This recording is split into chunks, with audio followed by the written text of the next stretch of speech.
This podcast contains adult content and discussions of first-time sexual experiences. Listener discretion is advised. Some stories may include themes that are sensitive or triggering for some audiences.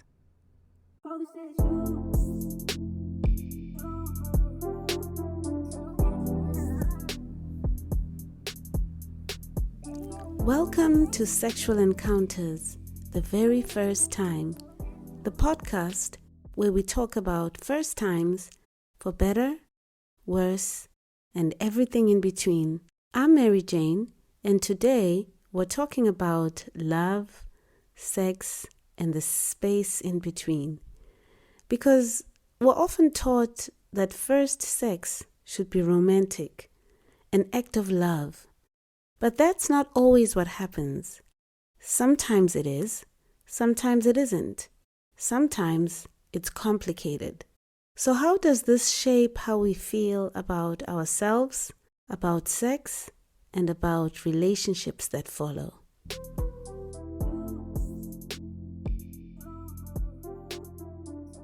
When I had my first sexual encounter, I was in love with the person. Or at least I thought I was. He was my first love, even if my mom brushed it off as puppy love. In my mind, we were going to be together forever. But when it finally happened, our first time, it didn't feel like the fantasy I had built up in my head. It wasn't romantic or magical. It felt emotionless, at least for me. Almost like an out-of-body experience. Looking back, my mind wasn't ready, even if my heart thought it was. We did end up staying together for years, but no, it didn't turn out to be a happily ever after. And that's what this episode is about. The space between love and sex, between what we imagine and what we actually feel. Especially during that first time.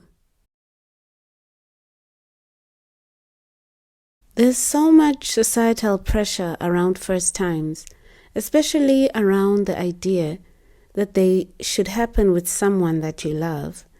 But for many, that's not the reality. Sometimes love and sex intersect. Sometimes they don't. And sometimes we're left wondering if we did it wrong when they don't line up. So let's unpack a few common myths around sex, love, and first times.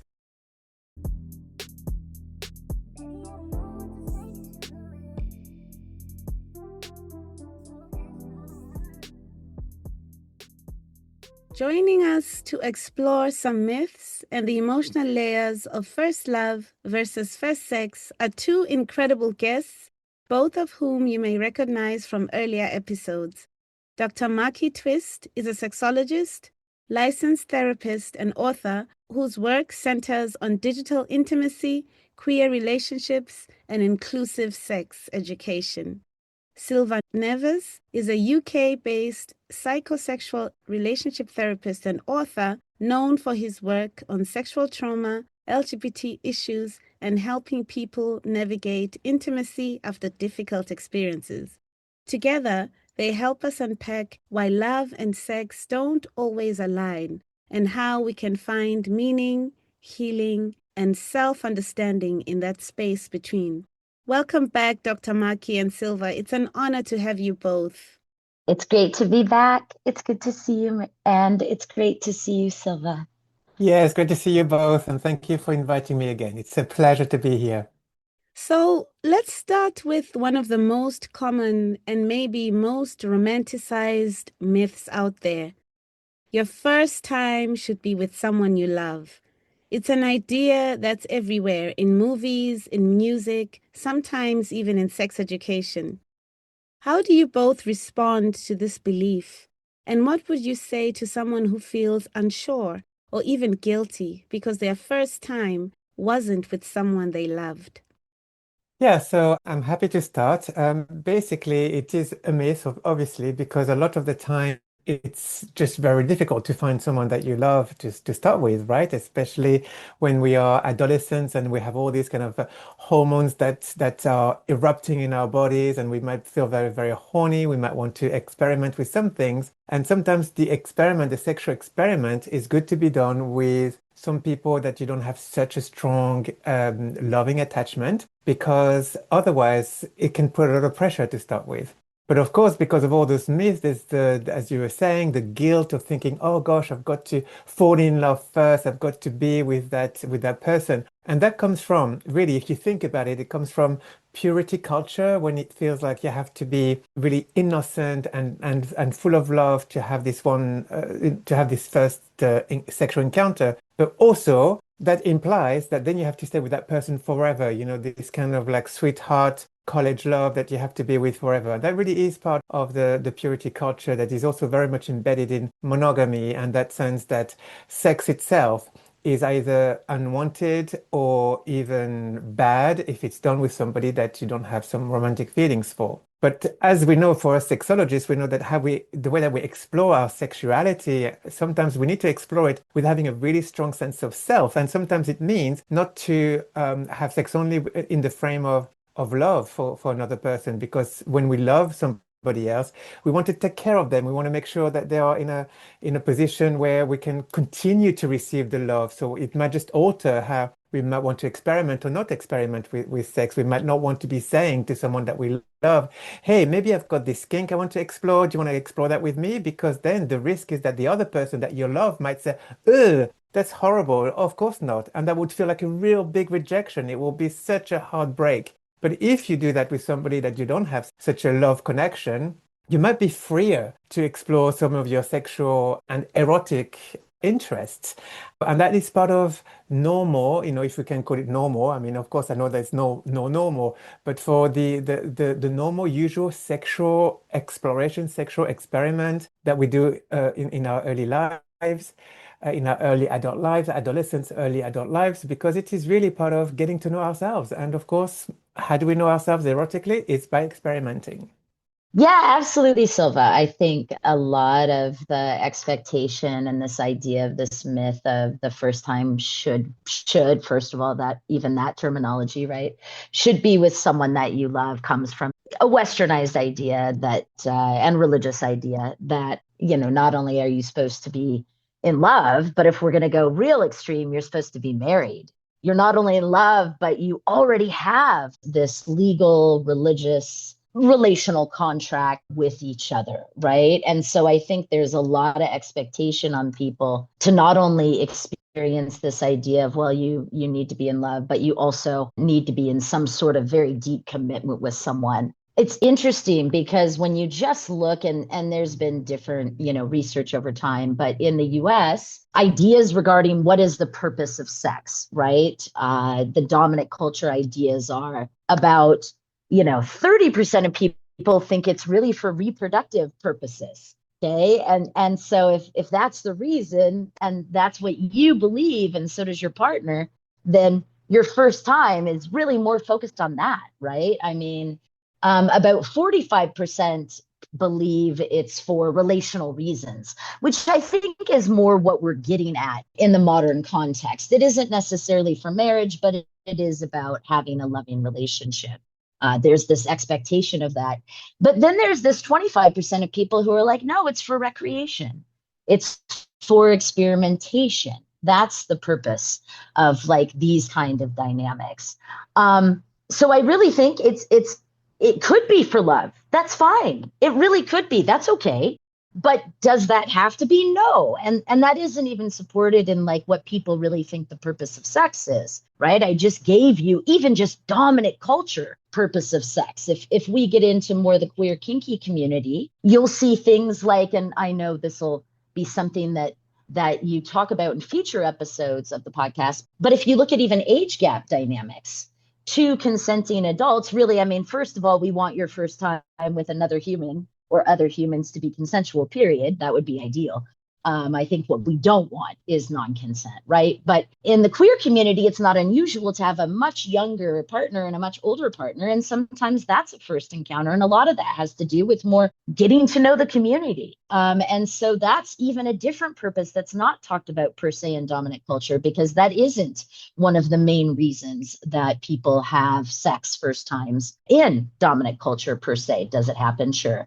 I also want to just highlight that I hope that the first time people having sexual encounters with themselves, they do love themselves. I mean, if we're going to talk about first, and I always end up back here, I'm like, I would hope the first time that people have their encounters, it's with themselves, right? Because then you do get a sense of experimenting with what you like and don't like, and what is erotically pleasing to you. You know what feels good and doesn't feel good. And so I think it's important to acknowledge, like, there's a first sexual encounter with yourself often for people, but then there are sexual encounters with others. And it might make those sexual encounters more pleasing, consensual, if you have some sense of what you already enjoy, and maybe what are your things that you aren't comfortable with, just because you've had a chance to explore with yourself.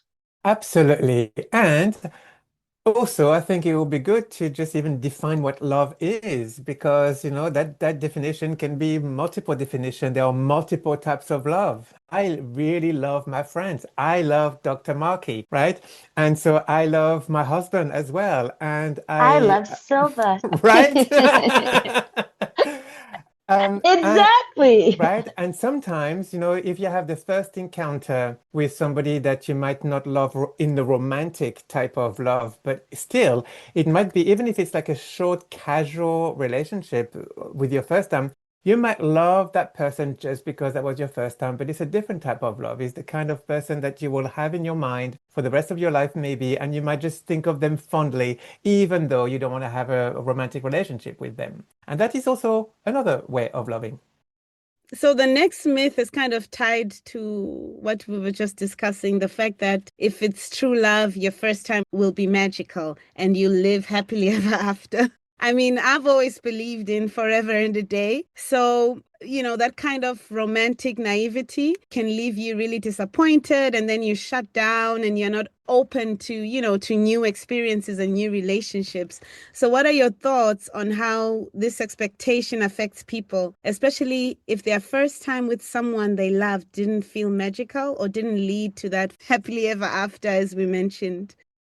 Yeah, absolutely. I think that goes back to that idea that it's tied to this idea that the first person that you have sex with, you're supposed to love them. And then you're also supposed to have this forever contract, right? Or forever relational agreement. And I know, Mary Jane, in our first episode, I mean, we talked about this. My first sexual encounter with another, human was, besides myself, was that stereotype in a lot of ways, right? It was someone that had been my best friend for 2 years.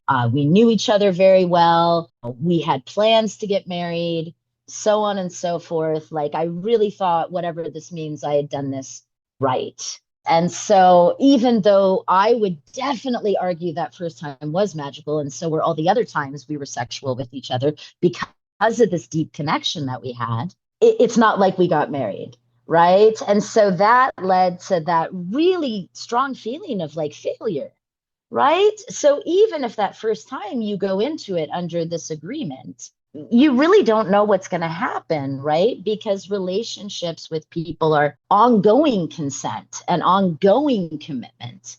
And it's a choice, right? To be in relationship with someone. And that can change. So even this idea of like, you're forever, making this commitment to this person is pretty unrealistic. I mean, half of marriages in the United States end in divorce, which is a stat that has held pretty steady now for a long time, right? I do think, and Silva totally started, kind of going here in the last question or discussion. There are many different kinds of loves. One of my favorite that I think is important because it can help people understand exactly what Silva was talking about and what you're asking. Yeah, sure, it could be magical, right? That first time. And you could have a forever relationship with this person that you really enjoy. But that doesn't negate the fact that there are many, many, many kinds of love. So if your listeners get curious and want to kind of look at what I think is a really helpful model around love, it's actually Robert Sternberg's model, who came up with this idea of the triarchic theory of love. It's this idea, and he put it out in like 1986, right? So this is like 100 years ago, roughly. And so, I mean, I'm being embellished on that, but it feels that way, right? But the idea here was that love really makes up, there's intimacy, which is this emotional element, which it builds over time. Okay. And it makes us feel more connected, and involves self-disclosure. So revealing to someone and then reciprocating in response. Then there's passion, which is this motivational element. And it really, this is the part that builds and fades and ebbs and flows over time. And finally, there's commitment, which is really this cognitive component. Like, it's the decision to be in love. You decide that you love someone in a lot of ways, and you decide to stay with that person or not. And that continues to build. And then for many people, plateaus at a certain point in relationships. The way these intersect with each other. So let's say, like Silva's example, let's start with the magical example where they stay together forever. That's all three components. And that's what Sternberg would call consummate love. So it's where you have all three things, and it's a triangle, it's a balance, and it works for someone. But let's say that it's more of this casual encounter, right? Like, you meet someone, you disclose a lot. So there's a high degree of intimacy. There's a high degree of infatuation, so passion, but there's absolutely no commitment that's going to happen. Okay, so that could be a very magical experience without commitment. And we might call that like just romantic love. It's just the experience of romantic love. If it was only intimacy, then that might just be liking. If it was only passion, then that's just infatuation. And so it's a really helpful tool. You can look at each of these three areas in your relational dynamics and say, oh, okay, it's this. Like, if I was going to pick on Silva and I's relationship, I'd say that we have companionate love. We are intimate with each other as humans and close. And I believe we have a long commitment with each other, like family. So that would be love. Is it the same that Silva shares with his wonderful partner? No, probably not. Are there aspects? Yes. And we could go on and on about it. I could. I mean, because the thing is, this brings us to like, what's polyamory then? Because it's the intersection of different areas for different people in these areas usually, and they meet different parts, right? And so that can be very powerful for people. Absolutely. And I think, there's a joke out there. I don't know if you heard of it, but the joke is that the fairy tales stop at the happily ever after, but they don't show the sequel 20 years later when the prince and the princess are just bored of each other, and, they've got 3 kids and they're overwhelmed with all the responsibilities, and they're aging and they're putting on weight, and on and on and on, right? It's like, okay, we don't see that. It's like false advertising. Thank you very much. But also, what I would like to say is the normalizing sex that goes wrong. Because when sex goes wrong, that's how we learn as well. So the first time might not be great. The first time can even be painful. The first time can be disappointing, but we learn from that. And I think that there's so much pressure to always have good sex, to always have sex that goes well, to have sex where everything is fine. And sometimes it just doesn't work out that way. But certainly in my own life, I've learned so much about myself and about what I want sexually through the mistakes and through the things that went wrong.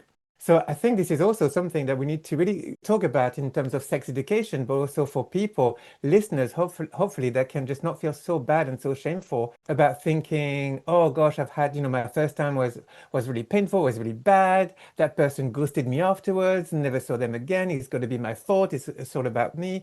And those things can really stay and really wound a person and stay with that person forever, and then even cause problems in the future relationships. And that is difficult, rather than to say it happens. And you know what? From that, I'm going to learn this stuff. I'm going to learn what I want for my next sexual encounter, what I don't want. How I'm going to do things better. How I'm going to have a better consent conversation. I'm going to choose somebody that matches my erotic self or my sexual self. And we can make multiple mistakes, and it's okay. We survive it, and we'll learn from this. And then eventually we can get the really great sex that we really want. And also with this first love, the thing that we can also ignore know is that there are plenty of people that don't have the luxury of having the first sexual encounter with their first love, and especially with the LGBTQ communities, because a lot of the time when people start to date and experiment with dating and having their first love, it would be in adolescent time, teenage time, maybe 17, 18, 19. And a lot of LGBTQ people hide at that time because they might still be in the closet and they might just not really feel comfortable to date somebody of the same sex or same gender.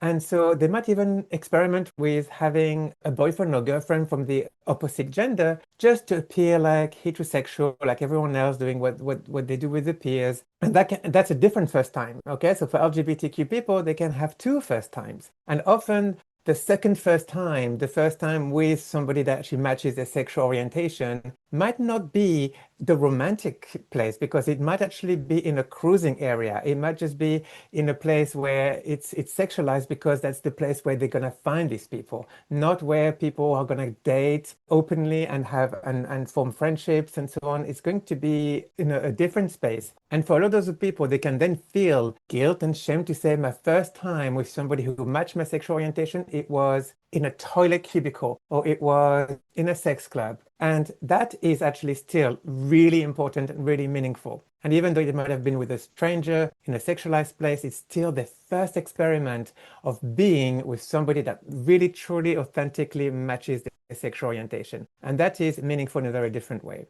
And then people might have those two first times. The first time when they kissed a girlfriend that was like, yeah, it's not part of my sexual orientation, but still an important first time. You know, it's like experimenting with somebody touching you and somebody just wanting to be with you. And then the second time, the second first time with somebody that matches your sexual orientation.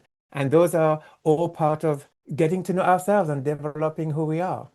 Yeah, I completely agree. And actually, Silva, I was thinking, in part because of this podcast, we kind of have limitless first times. My first like queer encounter, for example, with a person who was not a man identifying person, is still weirdly was still really loving and still sort of matched like this, right? So like obviously, but it's still a first, right? Which then if you start thinking first kinky experiences, then you start thinking, well, first time with someone from a different country, first time in, an airplane, like where this podcast is going, like there's sort of limitless.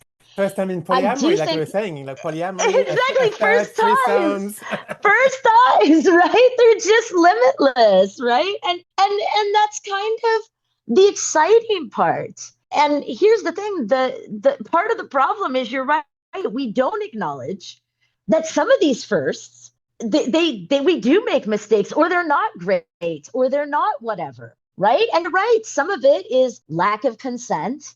But it's basically also lack of experience. How can you possibly know if you haven't? Right. Like, there's no way to know. And so it kind of needs to already be accepted that there's still going to be a learning curve. And any new experience you go into, you're going to be taking previous experience into it and being like, okay, I learned from this. And so here's what I know, here's what I don't know, but you still have to tailor it to the people that you're engaging with. So that matters too. But here's the problem. Where do you learn this? Except through experience, because I'm going to pick on education. Comprehensive sex ed doesn't really talk about these things. Even if it's comprehensive, it doesn't talk about what we're talking about. So that leaves a lot of people, and young people especially, to be like, oh, porn, I'll learn from porn. Well, they don't really show mistakes or bad sex in porn. It's not something you see. And so, and also I've said it before, but it's not the industry's responsibility to be teaching people anyway. It's not their job. Okay. If it was, great. That'd be different. Maybe education could pay for that, because that'd be great. They could teach consent. They could have awkward moments. They could do all these things. And then people could be like, oh my goodness, I'm so glad I studied that. But really what you're left with is studying it for yourself and studying it with partners and community. And that's kind of about it, which is sort of why I really love kink BDSM spaces that are really well regulated and consensual, because truly it helps people learn. I mean, there are whole sessions of just munches you can go to, not participate, just eat lunch and observe and learn. And that's great, but we don't do that. sort of in an everyday first time sexual encounter kind of training. It just doesn't happen. So I guess I'm blaming education. So we've touched on, awkward first times, confusing first times, disappointing first times, or first times where one feels ashamed or regret, or even a traumatic experience.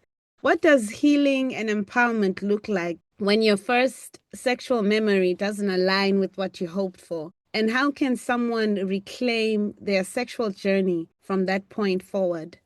What I would say is that we have to also learn, and that's part of sex education that Dr. Markie was saying, that sexual encounters and sexual behaviors are sometimes just that, and that we can learn that it's not all big, meaningful moments. Sometimes it's just a moment. And a lot of people sometimes the barriers to healing is by thinking, but this happened and it must mean I'm this, or it must mean that thing about me or about my identity or about my life. And it doesn't. Sometimes it's just something that happened. And so we have to learn to, sure, being able to explore it and unpack it, but also sometimes learn to think lightly about those times, that it's not all like, not everything is to be analyzed. Sometimes it's just to say, hey, I got turned on and I did this and I wish I didn't. Okay, great. You learn from this and you move on to the next thing with the learning. And really, as Dr. Markie was saying, the most important is to learn to love yourself and to be able to really come back to yourself with a strong core of yourself, because then it means that even though people might have different ideas about what love should look like or what sex should look like, you know what you want and what is right for you, because the sex life that you're going to have, the romantic life that you're going to have, the lifestyle that you're going to set up around all of that, it's going to be different to your neighbor, different from your best friend, different from somebody else. And so you have to really think of, what is it for me that is actually really going to work? And that is a lifelong journey, to just figure out what you want and what you like, and to go through that with all the mistakes and all the learning. When I was in Australia, I tried crocodile steak and I just thought, well, that was a mistake because I just really don't like it. It was not a very good, pleasant restaurant time. But then I've learned that I don't like crocodiles. I'm not going to have it again. And that is learning that I've got now with me. Before I tried it, I didn't know if I was going to like it or not. Now I know that I don't like it, so I'm not going to repeat it. But if I didn't have this experience, I would not know. And sometimes just by talking about this, because, when we think of food that we like and we don't like, and the food that we want to develop and the food that we don't want in our lives, it's normalized in our society. We can talk about this quite openly without so much shame. And so I say often to my clients, this is the same conversation that you can have with your sex life. It's just really about experimenting and knowing what you like and don't like. And you don't have to make a big deal out of it. And most people, I'm sure, are not going to think, oh my gosh, I was such a bad person because I chose the wrong thing on the menu. You're just going to say, okay, it was a wrong choice. I'm not going to do that again. And that's it. And with our sex life and even our romantic life, it can be the same. Take things a bit lightly. And that will really facilitate healing and really facilitate, sexual development in a way that really, really works for you.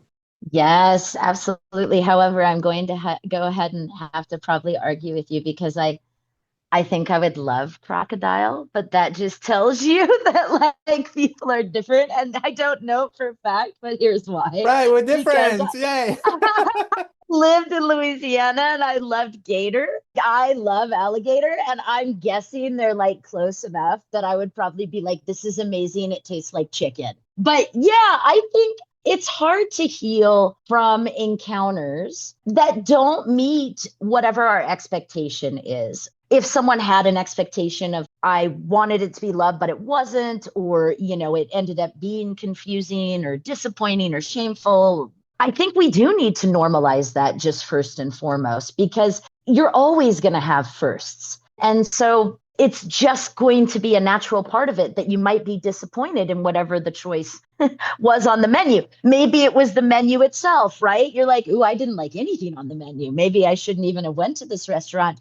And I say that because some of the problem might be mismatch in partners, right? Mismatch in what you went into it with. When you think about continuums of people's orientations in this area, there are people who are more romantically oriented and more sexually oriented. And then you have people who are aromantic and asexual. And these things can have all sorts of combinations. So you might have someone where they are disappointed in the experience because they are a romantic and they went into this thinking it'll go that way. And the other person is like, nope, I'm not romantic at all. And that intersection can be difficult for people. And it also implies that not everyone is going to be engaging in sexual activity for love, period. At least not romantic love, because there is a spectrum here. If I reflect outside of food preference and firsts, right, and things you can really enjoy and then not enjoy, I had that magical first thinking I'm going to get married and blah, blah, blah. And, I was very happy about it. Then I got cheated on and I was heartbroken, devastated. I mean, he did tell me, I will say that at least at 17, he was mature enough to be like, hey, this is what happened. It's not going to work out. Right. And that was painful. And so for me, what that led to was revenge sex. So my second, third, and fourth time were like his best mates on the hockey team. And I had a great time. And you know what? When I reflect back on those motivations for sex, and I was very clear with those people, like I was like, dude, did this. I'm pretty upset about it. I just want to have sex with you because I think it'll be fun out of revenge. They consented. That was great. It was fantastic. That was magical too. And I actually love that part of my life story as much as I love the falling in love and like having a promise ring and having that be my first. Because you know what? These are all resources now that I have as an adult human now, where I can say to people, hey, this is where I'm at. I'm sort of in a revenge stage, right? Or whatever. Or I'm sort of asexual right now, right? Because these past experiences that were painful and hard. And I'm not saying everybody should have to just learn from life, because that's awful. Like, we shouldn't have to go through these things. Things should be clear and consensual in our life and wonderful, but they might not be. But it doesn't mean that it doesn't give you an opportunity to explore other firsts that might actually be a resource for you in the future.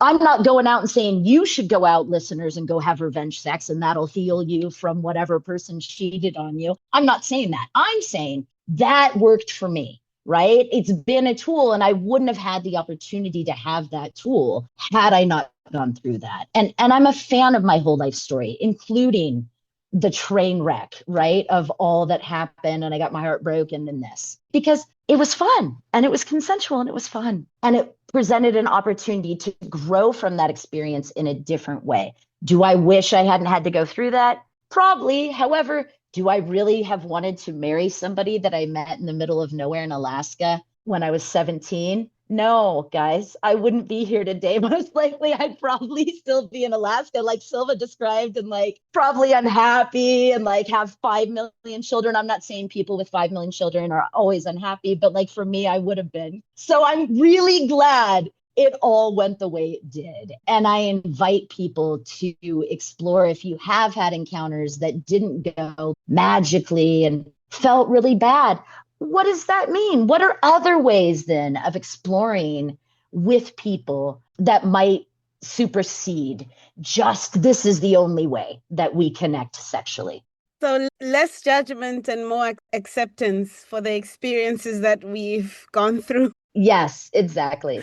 Yeah, I think that really got me to think that sometimes we do have to be grateful for our stories. Like when I grew up in the French Alps in the middle of the mountains, where being gay was unheard, and I got lots of bullying out of it. And there was a time when I wished I wasn't gay because of all the bullying. But actually now I'm really glad of my story, like you were saying about your story, because if I had been straight, I would have probably stayed in the mountains, married, with children, and now I just love my life so much. Here.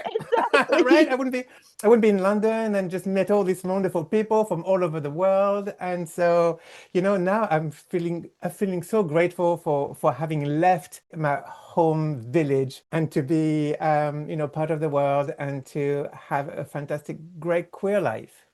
Everything happens as it should.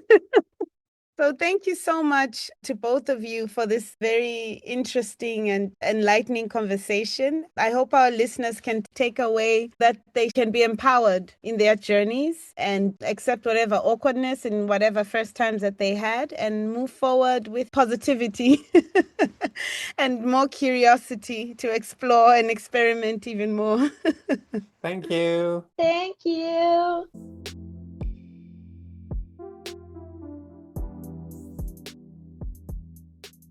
First times are shaped by so many things, including love or the absence of it.